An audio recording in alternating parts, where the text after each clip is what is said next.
We're live from New Delhi. You're watching DD India News, India's voice to the world. I'm Lipakshi Khurana. Coming up in the next hour. India's budget session begins with address of President Draupadi Murmu. Finance Minister will present the interim budget for the fiscal year 2024-25 on Thursday. Three-phase Gaza ceasefire proposal released. Israeli PM Netanyahu asserts won't end this war short of achieving all objectives. We will not end this war short of achieving all of its objectives. Joe Biden says he has decided U.S. response to Jordan attack. Pentagon says 4 attacks against U.S. forces in the region since 28 January drone attack. In Under-19 Cricket World Cup, India decimate New Zealand by 214 runs in the first Super 6 game at Bloemfontein.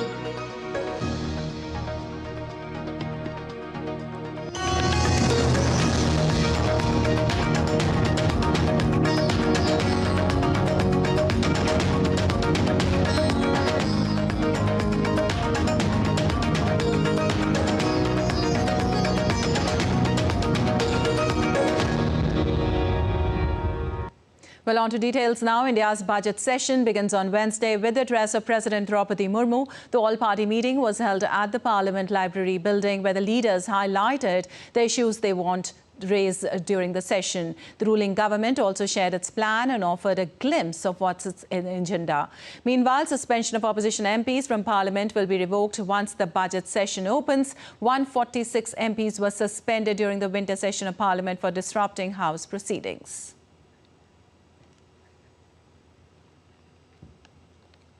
And India's Finance Minister Nirmala Sitharaman will present the interim budget for the fiscal year 2024-25 on Thursday. India has been on 7+% growth path for the last 3 years, and the FM can be expected to keep the momentum going despite not being able to present a full budget ahead of the parliamentary elections. In fact, the Finance Ministry report has said India can aspire to become a $7 trillion economy by 2030 by sticking to the path it has followed so far.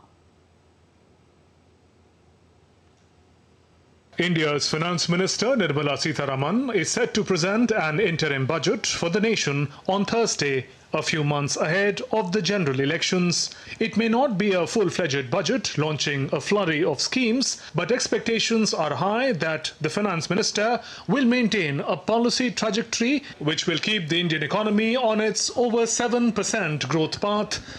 इस budget में financial inclusion एक important topic निकल के आएगा, जिसकी वजह से MSME sector को काफ़ी बढ़ावा मिलेगा और इस चीज़ के लिए फिनटेक और बैंक की और मजबूत पार्टनरशिप की ज़रूरत है, जिसकी वजह से बैंक एक न्यू एज टेक्नोलॉजी इंप्लीमेंट कर पाए. The annual budget is normally preceded by the economic survey, but ahead of the interim budget, the Finance Ministry has brought out a report titled Key Highlights of the Indian Economy, a review, where it says Financial year 24 marks third straight year of 7+% growth of the Indian economy.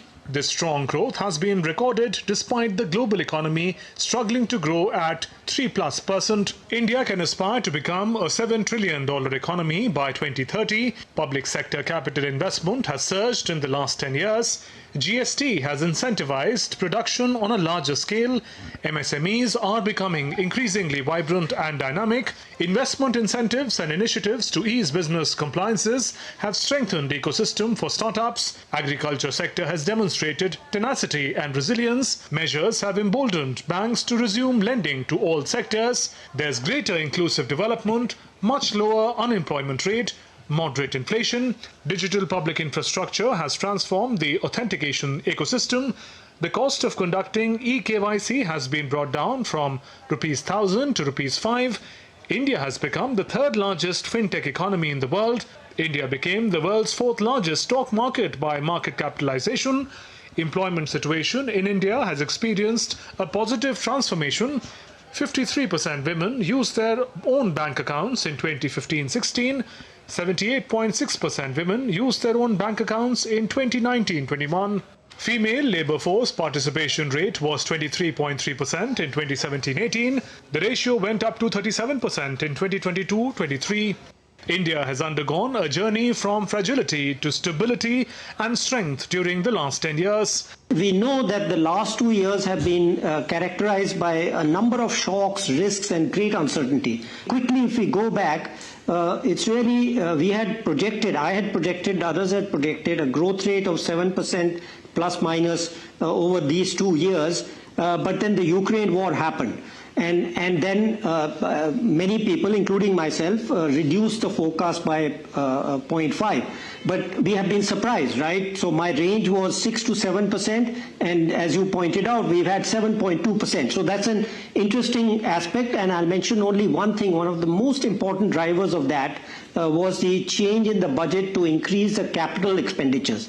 That's been a huge driver of growth, and economic analysis has shown that that's because the expenditure multiplier of the Indian government on capital expenditures is very high. It's about 2.5%. It's not just the government which is lauding the transformation. It has come in for praise by the topmost international institutions and figures. Earlier this month, World Economic Forum President Jorge Brende said that India is a $10 trillion economy in the making in the coming 2 decades.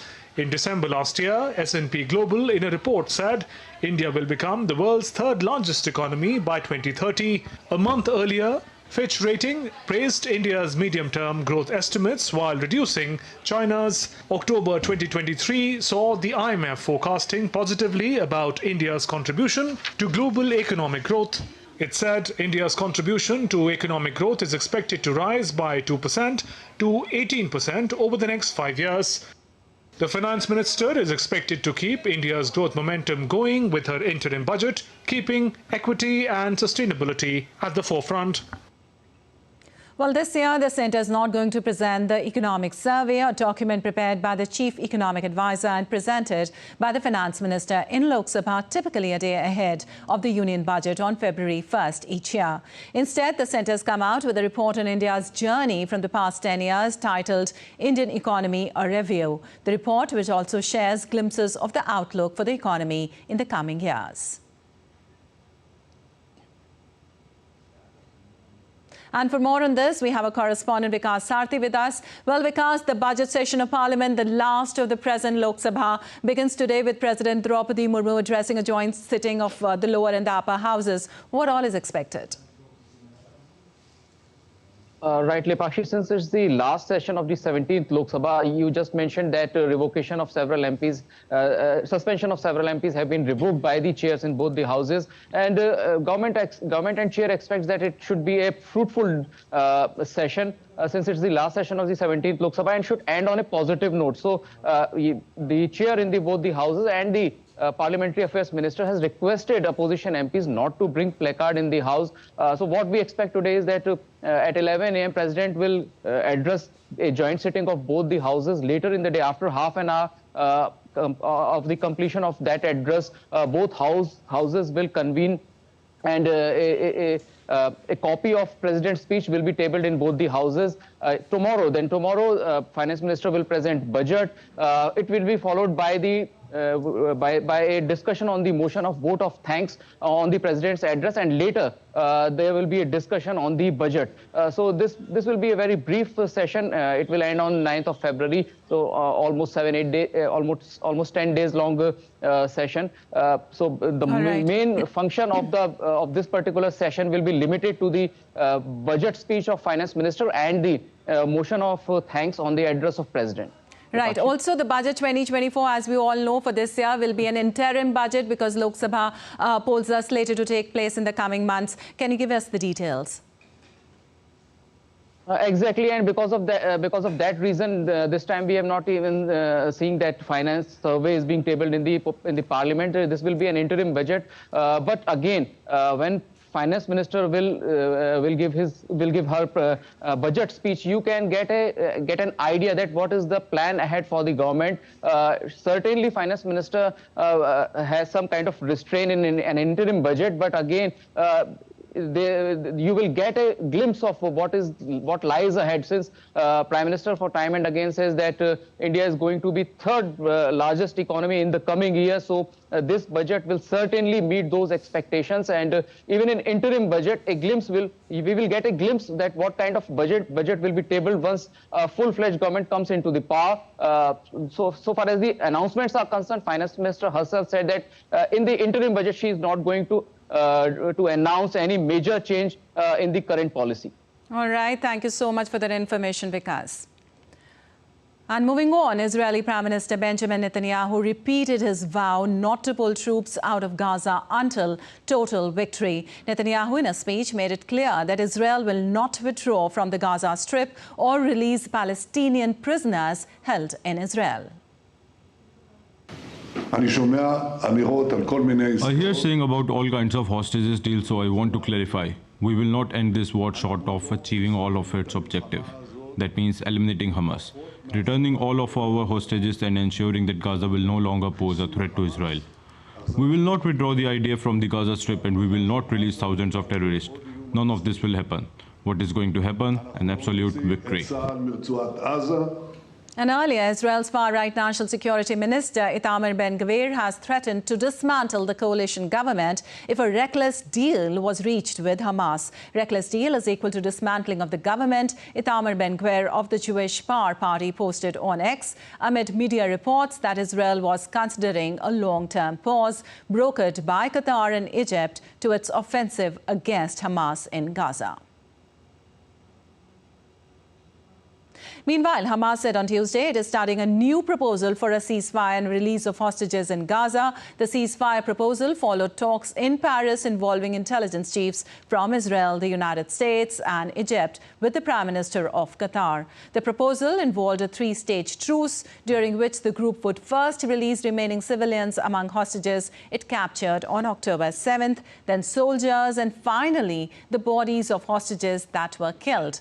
During a week-long ceasefire in late November, 105 Israeli and foreign hostages were freed in exchange for 240 Palestinians held in Israeli jails. Israel says over 130 hostages are still being held, although about 24 of those are presumed to be dead.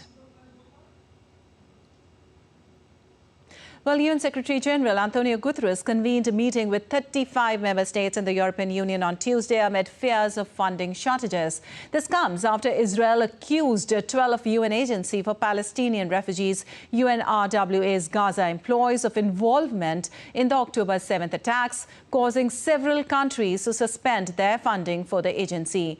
And UNRWA spokesperson warned that the agency would be unable to sustain operations beyond February without resumed funding.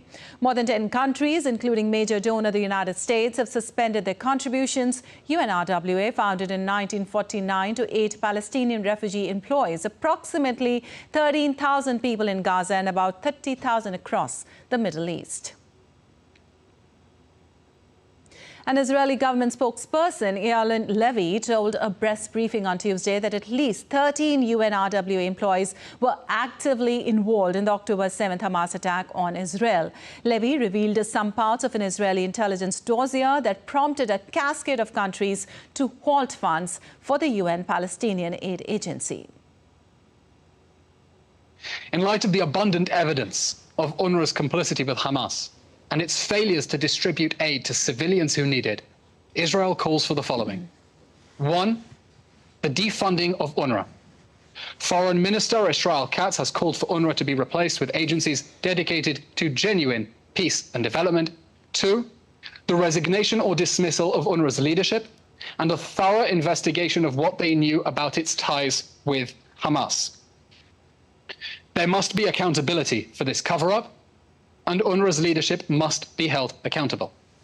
And 3, consistent with his 3D vision for peace, requiring the destruction of Hamas and demilitarization of Gaza, Prime Minister Benjamin Netanyahu has spoken forcefully of the need for de-radicalization in Gaza. UNRWA is part of the problem, not part of the solution. It is a Hamas front, and it's time to put it behind. Well, U.S. envoy to the United Nations said on Tuesday that Washington needs to see fundamental changes before its funding to UNRWA can resume following Israeli allegations that some agency staff were involved in the October 7th attack by Palestinian Islamist group Hamas. Linda Thomas-Greenfield, a U.S. ambassador to the UN, welcomed the UN's decision to conduct an investigation and review of the United Nations Relief and Work Agency for Palestine refugees in the Near East.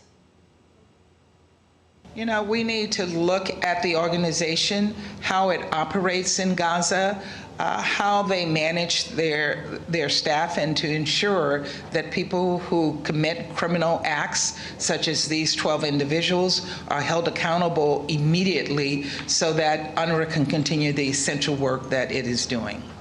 And UN Security Council expressed concern about the dire and rapidly deteriorating humanitarian situation and urged all parties to work with UN Humanitarian and Reconstruction Coordinator for Gaza, Sigrid Kaag. Kaag said there was no substitution for the humanitarian role of UNRWA. There's no substitution for the humanitarian role that is played in Gaza. We need to all ramp up, given the totality of needs and the scale and the complexity of the crisis, but there's no substitution. Well, the United States House Foreign Affairs Committee held a hearing on the UNRWA mission amid allegations. The hearing came after the U.S. and other countries announced they would halt funding to UNRWA after Israel claimed 12 of the agency's employees were suspected of involvement in the October 7 attack on Israel by Hamas. Richard Goldberg, a witness at the hearing and senior advisor for the Foundation for Defense of Democracies, said horrific incidents like October 7th will keep happening if we keep funding it. Another witness said U.S. aid to UNRWA is key to meeting basic needs of Palestinians, particularly in Gaza. I have worked on oversight of our foreign assistance, including to UNRWA, for about 20 years now. And let me just tell you something. UNRWA is a horror show that is decades in the making, co-produced by the United States taxpayer. UNRWA is the problem. UNRWA is a part of what happened on October 7th, and it will keep happening again and again if we keep funding it. Also, the U.S. on Tuesday shot down one anti-ship cruise missile fired by Iranian-backed Houthi terrorists from Yemen towards the Red Sea on Tuesday. There have been 4 attacks against U.S. forces in the region since January 28th drone attack on a base in Jordan that killed 3 soldiers and wounded over 40 troops. Meanwhile, a statement was issued by Iran-aligned Kataib Hezbollah announcing the suspension of all its military operation against U.S. troops in the region, reacting on which the U.S. said actions speak louder than words.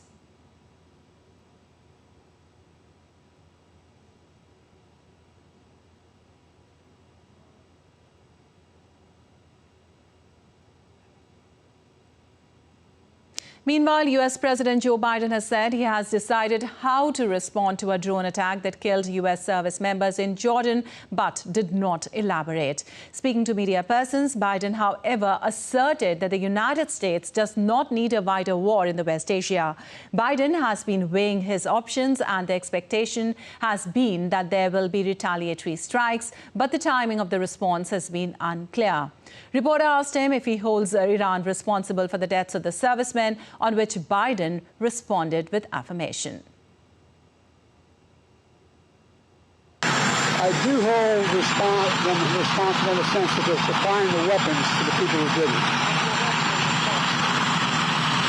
We'll have that discussion. I don't think we need a wider war in the Middle East. That's not what I'm looking for. And India's foreign minister emphasized the importance of playing an important role in the safety and security of the region around Yemen, stressing the need for independent, non-kinetic contributions. India's greater capabilities warrant helping out in difficult situations. The Indian Navy has deployed 10 ships today in that region because we got a double problem. We got a piracy problem and we've got a missile drone problem.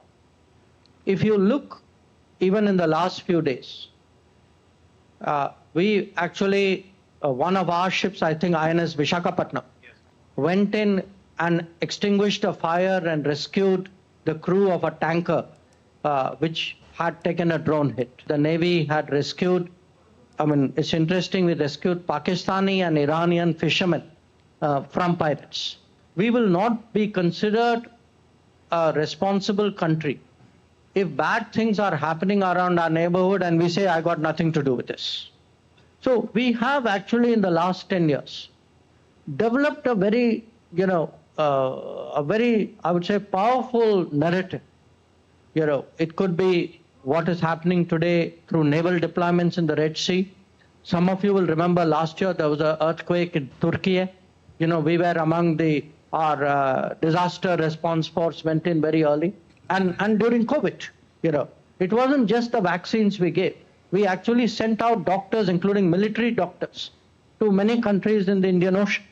At the moment, our choice today is by contributing to the safety and security. We are doing a lot of non-kinetic contributions out there, but independent, because at the end of the day, we are an independent country. Also, Indian Foreign Minister emphasized the need to establish a logistics corridor that will connect India, the Middle East and Europe through the Arabian Peninsula. This corridor aims to foster India's connectivity with these regions and enhance trade and economic cooperation. In the case of IMEC, the India, Middle East, Europe Economic Corridor, you actually have India at one end, Europe at the other end. Two very important centers of both production and consumption. And the idea is to create a kind of I would say, a logistics corridor through the Arabian Peninsula.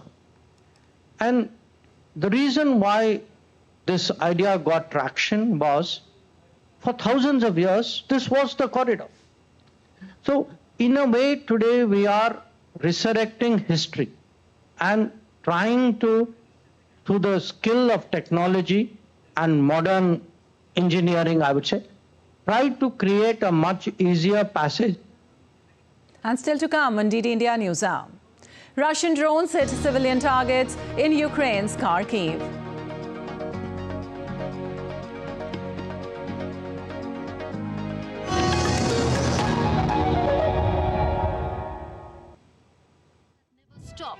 Where information shapes our reality.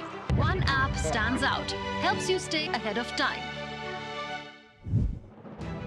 Introducing the DD India app, your gateway to a world of news right at your fingertips. Your most trusted source of news goes global, goes digital. Explore a world of options, top stories, live updates, in-depth analysis, and more. Stay informed wherever you are. Real-time alerts keep you ahead of the curve always. The DD India app, connecting you to the world, one story at a time. Download now and explore the world of knowledge, insights, and authentic information. India that invents. India that innovates. India that excites. India that invites. Land of possibility. Teeming with opportunities. Watch India Ideas each Thursday, 8 p.m. only on DD India.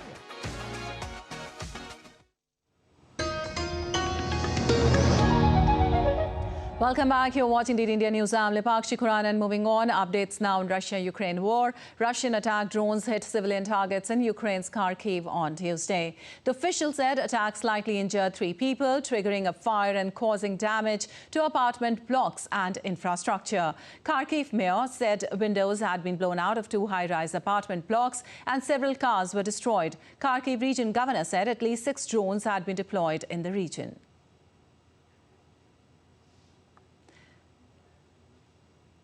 And Germany and Poland stressed their intention to cooperate for the support of Ukraine. Polish Foreign Minister Radoslaw Sikorski said Poland will continue to be a hub for the reconstruction of Ukraine. We hope that in February it will be possible to decide on a €5 billion package for Ukraine this year. We will also talk about the reconstruction of Ukraine. Poland will also take part in the conference that will take place in Berlin. Poland will continue to be a transport hub, a hub for military aid, and will also be a hub for the reconstruction of Ukraine. But first, the war has to end. Well, Ukraine and Russia are scheduled to face off at the International Court of Justice in a case in which Ukraine accused Russia of violating an anti-terrorism treaty by funding pro-Russian forces on Wednesday. Kyiv accused Russia of funding pro-Russian forces in eastern Ukraine, including militias involved in shooting down Malaysia Airlines flight MH17, killing all 298 passengers and crew in the case, which was launched in 2017. Ukraine also said Russia breached a UN anti-discrimination treaty by trying to erase the culture of ethnic Tatars and Ukrainians in Crimea. Meanwhile, Russia denies systematic human rights abuses in Ukrainian territory that it occupies. Judgments of the World Court are final and without appeal, but the court has no way to enforce its rulings.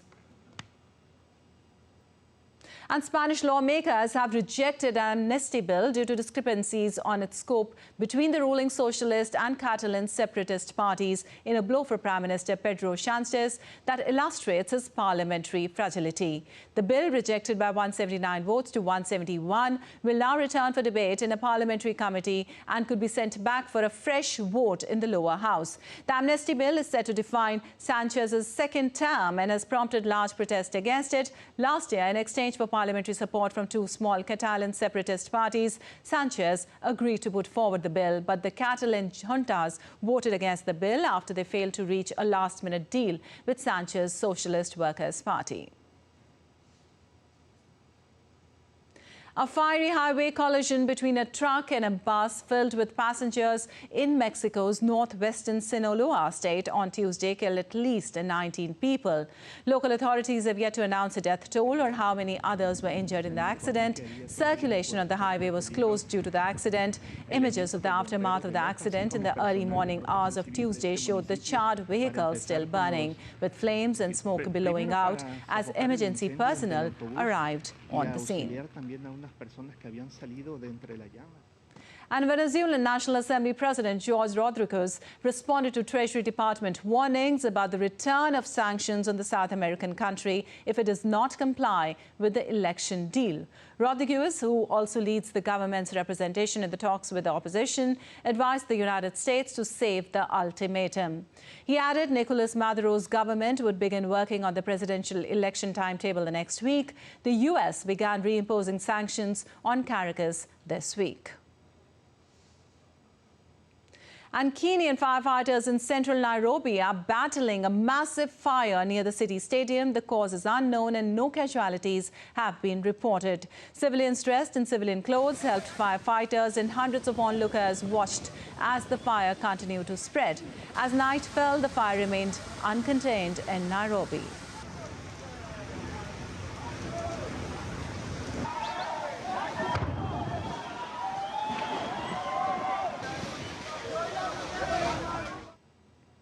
And North Korea on Wednesday released still photographs of the state's latest missile test and said it carried out a strategic cruise missile drill on Tuesday. It said the drill made a contribution to checking the Korean People's Army's rapid counter-attack posture and improving its strategic striking capability. It added that the cruise missile was strategic, which typically refers to nuclear-capable weapons. The latest test for the missile, called Hwasal-2, marks the third time Pyongyang has tested cruise missiles in less than a week. And the Baloch Liberation Army has initiated a massive joint strike named Operation Dare Bolan in the city of Mek. The city ops team includes the suicide unit Majid Brigade, most lethal STOS Special Tactical Operations Squad, Fateh Squad and Intelligence Wing. The operation has reportedly resulted in extensive damage, targeting military and security installations, and appealed locals to stay in their homes. And now let's take a look at other stories making news around the world. A wax figure of Indian yoga guru and entrepreneur Baba Ramdev was unveiled at Madame Tussauds in Delhi. The figure depicts Ramdev performing the Vrikshasana pose and applying vermilion to his forehead. The figure is an appreciation for yoga and India's cultural heritage. The figure will be displayed in New York alongside 200 global icons.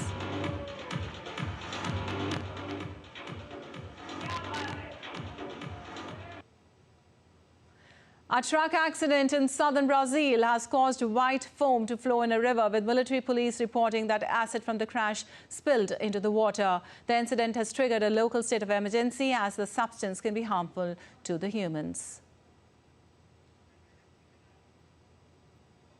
And still to come on DD India News Hour. The National Payments Corporation of India will launch UPI Tap and Pay across digital payment providers starting today.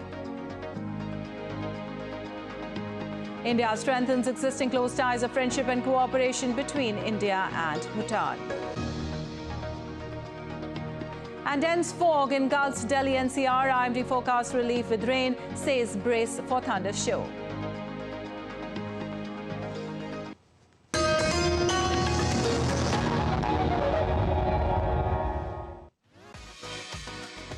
India that invents. India that innovates. India that excites. India that invites. Land of possibility. Teeming with opportunities. Watch India Ideas each Thursday, 8 p.m. only on DD India.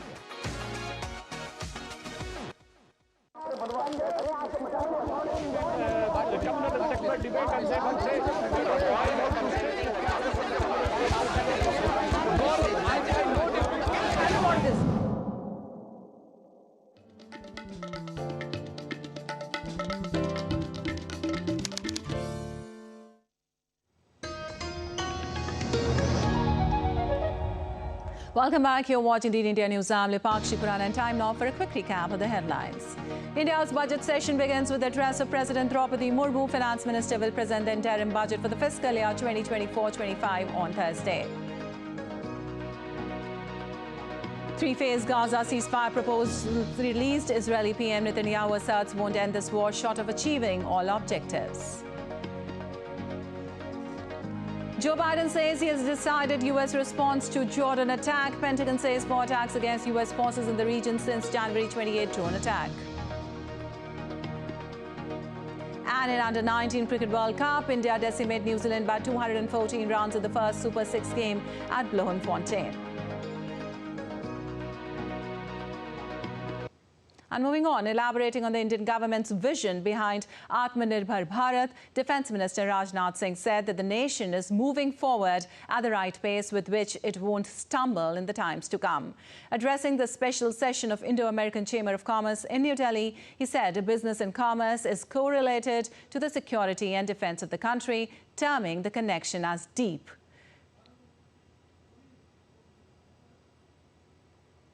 Business or security एक दूसरे से पूरी तरह से correlated हैं, एक दूसरे से पूरी तरह से जुड़ी हुई हैं। यदि किसी देश में बिजनेस एनवायरनमेंट मजबूत होगा, यदि किसी भी देश में बिजनेस एनवायरनमेंट मजबूत होगा, तो उस देश की सिक्योरिटी भी मजबूत होगी। और यदि किसी देश की सिक्योरिटी मजबूत हो रही है, तो वह उस देश के बिजनेस एनवायरनमेंट को भी मजबूत करने में सहायक सिद्ध होगा ही होगा, ऐसा मेरा पक्का विश्वास है। And Rajnath Singh described India and the US as natural partners who must move forward together in both business and strategic sectors amidst the current global geopolitical scenario. India and the US are working together in different fields, including defense technology and space.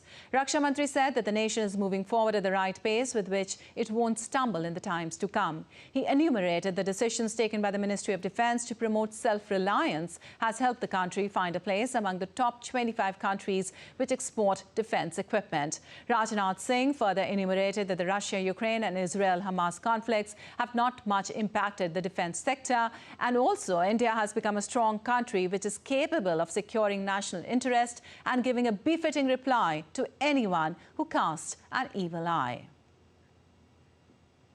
Well, the National Payments Corporation of India is launching UPI Tap and Pay across digital payments providers today. This feature is already live on the BHIM app and Paytm for limited users. NFC-enabled devices can make payments by tapping the device on UPI Smart Tag or Smart QR on the screen. Transactions under ₹500 can be processed through UPI Lite, while those over ₹500 will require a UPI PIN. Well, India's digital payment infrastructure is impacting everyone, and other countries are interested in knowing about it. You know, I spoke to you about digital public infrastructure. Today, the maximum number of questions I get when I go out in the world, especially when I go to Africa and Asia and Latin America, people want to know, how does that system work? That how do you use Aadhaar? You know, how does your Aadhaar, your telephone, your PAN card, your bank account, how do they get connected? You know, what is this form of governance which you have created? And keeping with the well-established tradition of regular exchanges between Bhutan and India, and to further strengthen the existing close ties of friendship and cooperation between the two countries, India's Foreign Secretary Vinay Mohan Kwatra called on the Prime Minister of Bhutan, H.E. Tshering Tobgay, during his visit to Bhutan. The visit provided an opportunity for wide-ranging discussions on all aspects of the bilateral relationship, including development partnership, 13th Five-Year Plan, cooperation in energy, trade, technology, connectivity, infrastructure, economic ties, and people-to-people connections between the two countries. And India's Prime Minister Narendra Modi praised a Republic Day joint India-Oman musical performance performed at the embassy reception at Indian Embassy in Oman. Noted dancer Aishwarya performed Odissi dance to the tunes of Vande Mataram played by Omani band Scales Ensemble.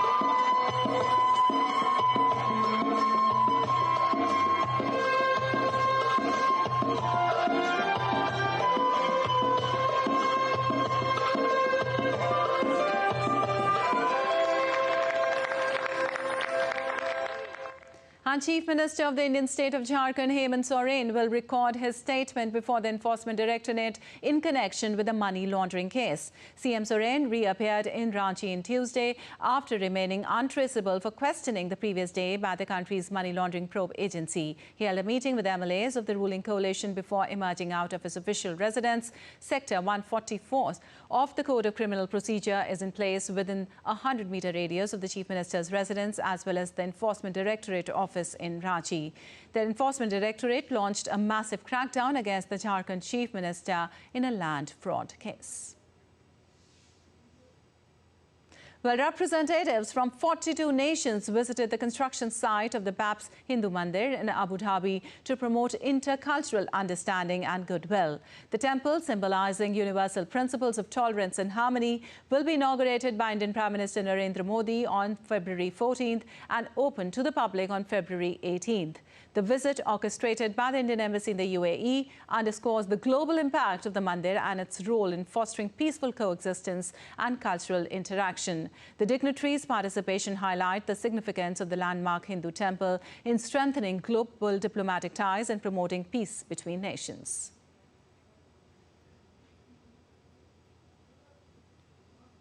And now let's take a look at other stories making news. Senior cadet Captain Ulfat Khan from Uri district has become the first ever girl cadet to command the Prime Minister's rally at the Republic Day Camp 2024 in New Delhi. Her determination and resilience earned her the title of Best Commander and the DG Commendation Medal certificate. Pahalgam hosted the Natural Ice Climbing Wall competition. The event aimed to promote adventure sports, showcasing the region's winter activity potential. 22 participants from diverse backgrounds showcased their skills and determination in conquering Pahalgam's challenging ice walls.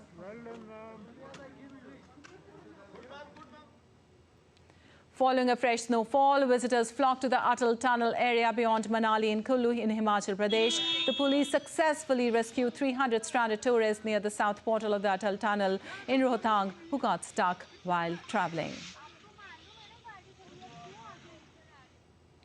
And a thick layer of fog engulfed parts of national capital this morning, reducing visibility on the roads. Flights and train operations affected. The Indian Meteorological Department said that Delhi will likely receive light rain on 31st of January and 1st of February.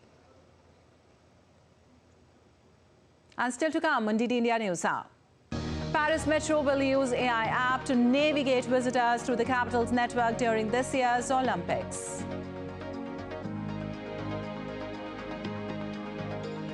Women leading from front at the 6th edition of Youth Games Khelo India Youth Games 2023. And charming Hong Kong, a drone light show event enthralls the visitors.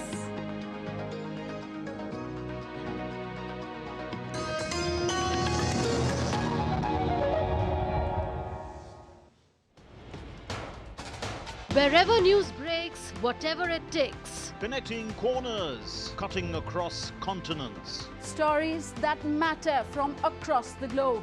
Accurate, authentic journalism that serves you right. From politics to glamour, from sports to world affairs, with a fusion of aesthetics and substance. Introducing news in a new avatar. Experience the world through a new lens. Stay tuned to DD India for an exciting journey beyond borders.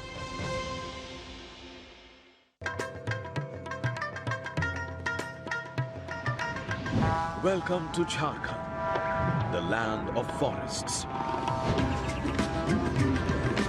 Mesmerizing abundance of nature.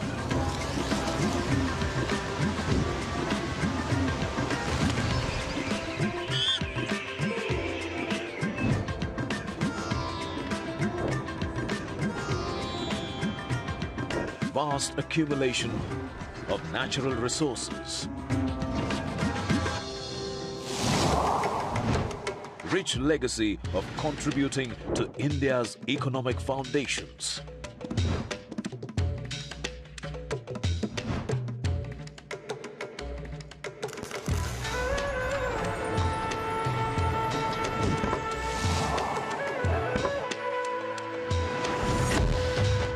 Preserving a vast and diverse tribal culture.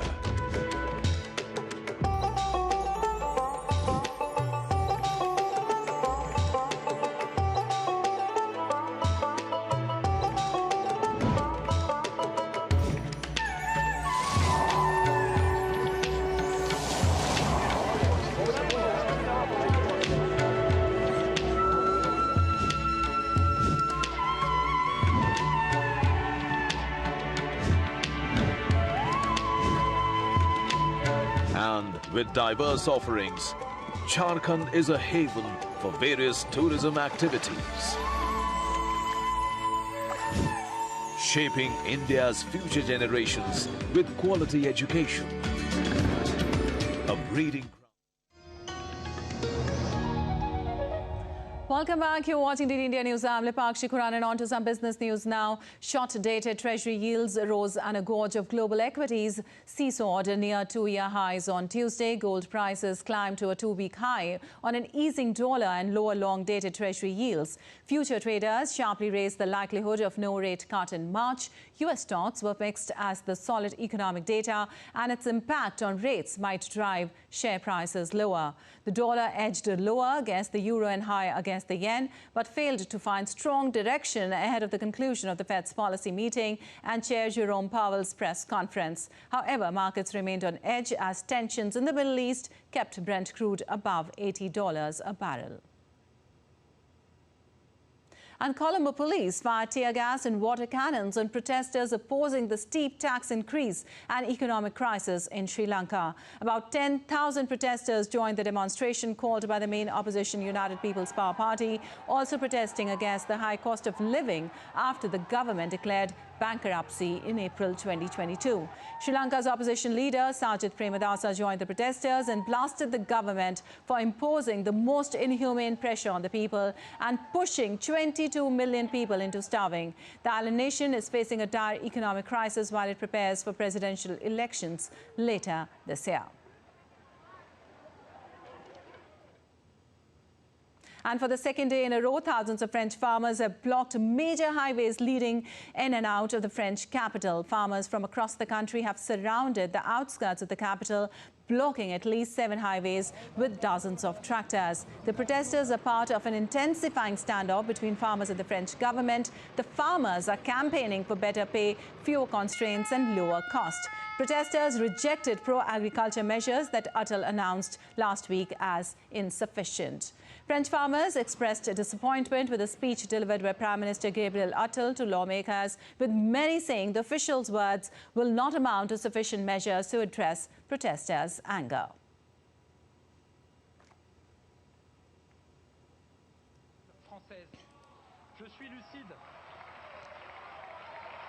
Je suis lucide face à l'empilement des normes, face aux décisions qui tombent d'en haut et qui parfois tombent d'on ne sait où. L'agriculture doute. Our agriculture is our strength and our pride. I say it here solemnly, there is and there must be an exception for French agriculture. I am lucid, faced with the piling up of standards, faced with decisions that fall through the cracks and falls through who knows where. Agriculture also has its doubts and is waiting for answers and solutions. Meanwhile, French President Emmanuel Macron on Tuesday said he wants the European Union to regulate chicken and grain imports from Ukraine and to allow flexibility on some of the bloc's farming rules to help soothe anger among French farmers. The government will also push its EU peers to agree to ease regulations on fallow farmland. Speaking during a state visit to Sweden, Macron said he does not want a draft trade deal with the Mercosur bloc of the South American countries to be signed as it stands now.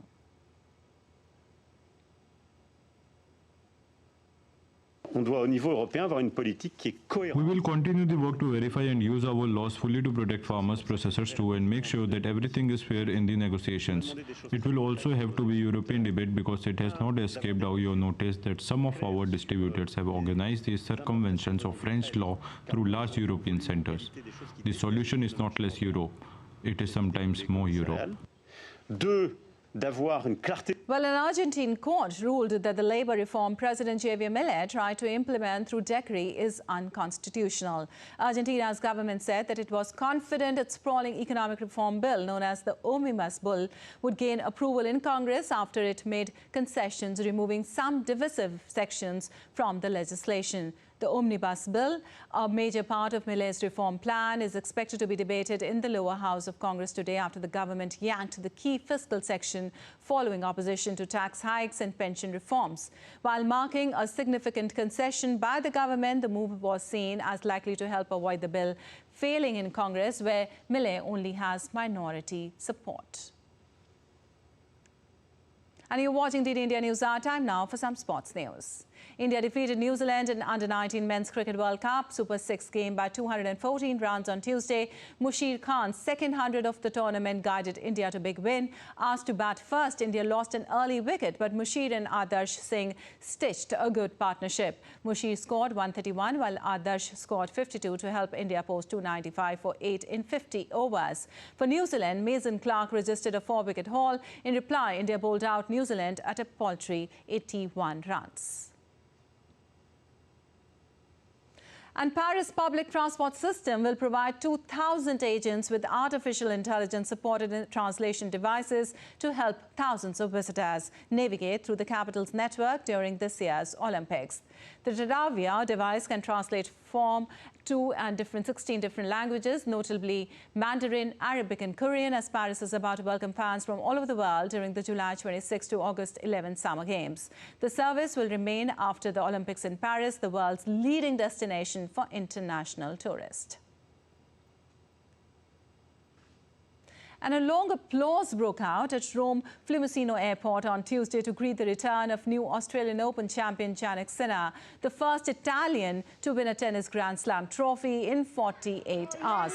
Sinner beat Russia's Daniil Medvedev in the final of the Australian Open on Sunday, overcoming a two-set deficit to win 3-6, 3-6, 6-4, 6-4, 6-3. The Italian hails from the German-speaking Alpine region of South Tyrol and initially practiced skiing before switching to focus on tennis in his youth. And India's Nari Shakti, or women power, is leaving an indelible mark across the world. We are witnessing similar delightful pictures and stories at Khelo India Youth Games as well. Let's take a look at this special report. Women are leading from the front at the 6th edition of Khelo India Youth Games 2023. From Haryana's hockey and kabaddi women gold medalists to the emerging star of javelin throw, Deepika, the changing landscape of winning pattern at the national event talks about a lot on women participation at the Khelo Games. Haryana की छोरियां किसी छोरियां तक कम नहीं है, तो हमें खेलो India इसलिए मदद करता है कि यहाँ से हम अपना अच्छा मैच करें, अच्छा प्रदर्शन करें, तो आगे भी हमारा सिलेक्शन होगा। और लड़कियों के लिए खासकर अच्छा है कि बहुत अच्छा खेल रही है सभी लड़कियाँ, और हमारी टीम हरियाणा की बहुत अच्छी है और हम चाहते हैं कि हम यहाँ से गोल्ड लेके ही जाएंगे। पहली चीज़ की सपोर्ट बहुत दिया और यहाँ के लोगों ने बहुत अच्छी अरेंजमेंट कर रखी है, और इस लेवल पे पहुँच के अपना बेस्ट देना बहुत बड़ी बात होती है। और मेन तो मैंने स्टार्ट बहुत कम दिन हुए हैं मुझे स्टार्ट किए, और आर्मी में पापा तो उस वजह से बार बार शिफ्ट होते रहे, कोचिंग प्रॉपर नहीं मिल पाई, बट अभी लास्ट में कोच ने सपोर्ट किया। Interestingly, the mascot of Khelo India Youth Games is a great female fighter called Veera Mangai. Rani Velu Nachiyar, fondly called Veera Mangai, was an Indian queen who waged a war against British colonial rule. And now, the Games are celebrating the women power on national podium. Not only this, Veera Mangai was a part of the Republic Day parade as well. मुझे खुशी है कि इस बार खेलो India youth games का Muscat वीरा मंगई वेलु नाचियर को बनाया गया है। किसी रियल लाइफ पर्सनालिटी को मस्कट चुना जाना अभूतपूर्व है। वीरा मंगलाई वेलु नाचियार नारी शक्ति की प्रतीक है। आज सरकार के अनेक फैसलों में उनके ही व्यक्तित्व का प्रतिबिंब है। उनकी प्रेरणा से सरकार स्पोर्ट्स विमेन को भी एम्पावर करने के लिए लगातार काम कर रही है। Yes, of course, that inspires me a lot because Veera Mangai means brave women. So as we women here, we all feel like proud and. One of the components of Khelo India scheme, Sports for Women, is specifically dedicated towards promotion of sport among women, and the central government is making no stone unturned to make the nation a safe and welcoming place for women athletes across the country.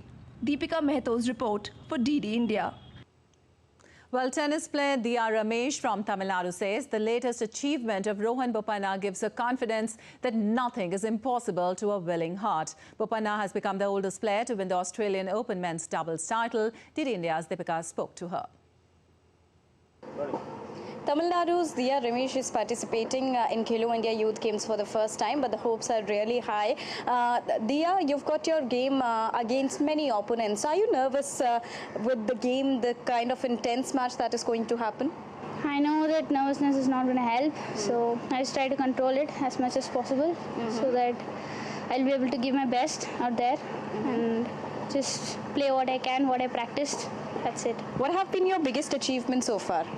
I won the 14 nationals doubles, and I just won an ITF J60 in indoor, and those are some proud achievements I have. This is your first edition of Khelo India. Were you really looking forward to participate in the games? Yeah, of course. The whole country is competing with each other, so there's a lot of tough matches, good matches, so I'm looking forward for the experience. So, Diya, your first edition of Khelo India Youth Games coincides with the biggest achievement, milestone achievement of Rohan Bopanna also. That sends a very strong message all across the country and the world. What kind of inspiration are you drawing from this? I really want to thank Rohan sir for such a big inspiration. Now we feel that everybody here in India is capable of winning that, of achieving the feat. So it's a proud achievement. So I want to congratulate sir and thank him for making it possible for all of us. So there you heard Diya Ramesh, who is participating in women's doubles category at Khelo India Youth Games in tennis, and she's really excited to participate in the game and witness all the excitement that is building in Chennai. With camera person Senthil, this is Tipika reporting for DD India from Chennai. And a charming Hong Kong drone light show event at Wan Chai Harbourfront featured flying dragons, phoenixes, neon signs and Victoria Harbour skyline. The event combined technology, culture and art with drone snowflakes offering discounts on tours, accommodations and shopping.